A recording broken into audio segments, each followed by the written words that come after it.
ಇವತ್ತು ಬೆಳ್ಳಂಬೆಳಗ್ಗೆ ಲೋಕಾಯುಕ್ತ ಅಧಿಕಾರಿಗಳು ಫೀಲ್ಡಿಗೆ ಇಳಿದಿದ್ರು.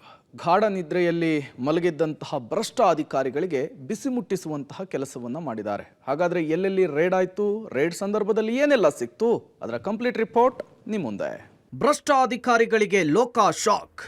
ಬೆಂಗಳೂರು ಸೇರಿ ರಾಜ್ಯದ 58 ಕಡೆ ರೇಡ್. ಬಂಗಲೆ ಚಿನ್ನಾಭರಣ ಕಂಡು ಅಧಿಕಾರಿಗಳೇ ದಂಗು.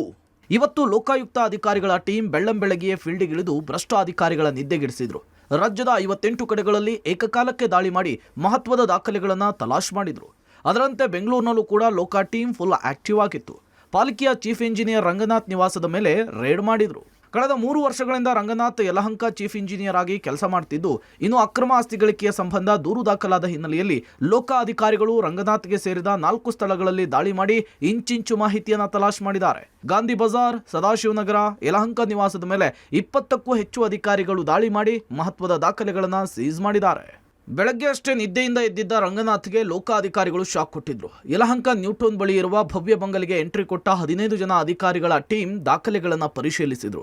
ಈ ವೇಳೆ ಕೆಲವು ಮಹತ್ವದ ದಾಖಲೆಗಳನ್ನು ವಶಕ್ಕೆ ಪಡೆದು ಇನ್ನು ಮನೆಯಲ್ಲಿದ್ದ ಸುಮಾರು 549 ಗ್ರಾಂ ಚಿನ್ನ, 420 ಗ್ರಾಂ ಬೆಳ್ಳಿ ಹಾಗೂ 7,98,000 ರೂಪಾಯಿ ನಗದನ್ನು ವಶಕ್ಕೆ ಪಡೆದಿದ್ದಾರೆ. ಇನ್ನು ಯಲಹಂಕ ನ್ಯೂಟೌನ್ನಲ್ಲಿನ ರಂಗನಾಥ್ ನಿವಾಸಕ್ಕೆ ಅಕ್ಕಸಾಲಿಗರು ಹಾಗೂ ಜೆರಾಕ್ಸ್ ಮಷಿನ್ ತರಿಸಿಕೊಂಡು ಇಂಚಿಂಚು ಮಾಹಿತಿಯನ್ನು ಪಡೆದ್ರು.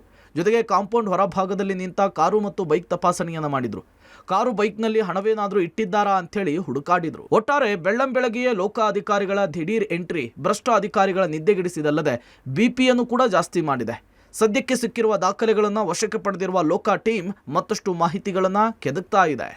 Bureau report, public TV, Bengaluru.